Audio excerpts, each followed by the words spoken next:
બામણ ગામની અંદર અરવિંદભાઈ કરીને ગીણોયા ખૂબ સાહસિક ખેડૂત જે 100 વીઘાની ડુંગળી વાવવા જઈ રહ્યા છે અને હાલમાં વાવેતર ચાલુ છે. જે વાવેતરમાં આમ વાવેતર ચાલુ પણ છે અને અહીંયા પાણીની વ્યવસ્થા પણ પાછળ ચાલુ છે.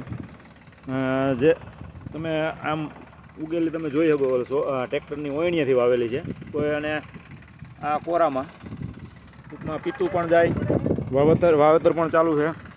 જે આની અંદર માણસોનું પ્રમાણ ખૂબ જાજુ હોય ત્યારે આ કામ શક્ય થાય અને 250 થી 300 વીઘા જમીન વાવતા હોય જેવા ખેડૂત અને 100 વીઘાની ડુંગળીનું ખાલી વાવેતર કરે છે પીરીપતિ. જે ડુંગળી સોંપવાની ઓયણીમાં ઓછામાં ઓછા આટલા માણસોની જરૂર પડે.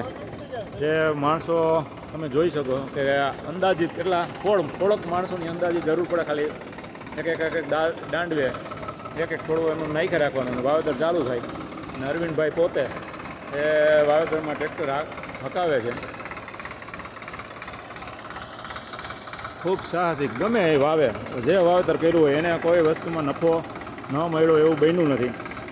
બટેટા પણ ભવરાવાળો આજુબાજુના વિસ્તારમાં અરવિંદભાઈ જે આપણે બાલાજીવાળા ખુદ એની વાડીએ આવ્યા હતા અને વિઝિટ લઈ ગયા ને હમણાં આની અગાઉ મેં એના વિડીયો પણ મૂકેલા હતા. એ આ અરવિંદભાઈ ને પોર પણ એને ડુંગળીનું એટલું જ વાવેતર કર્યું હતું જે 15,000 મણનો મેળો કર્યો.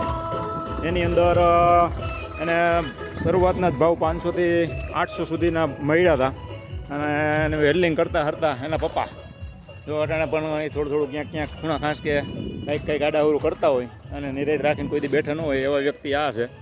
અને બાકીના માણસો રોપ ઉપાડવામાં લાગી ગયા છે અને રીંગું મારીને ત્યાં પુગાડવાનું પણ કામ કરતા હોય.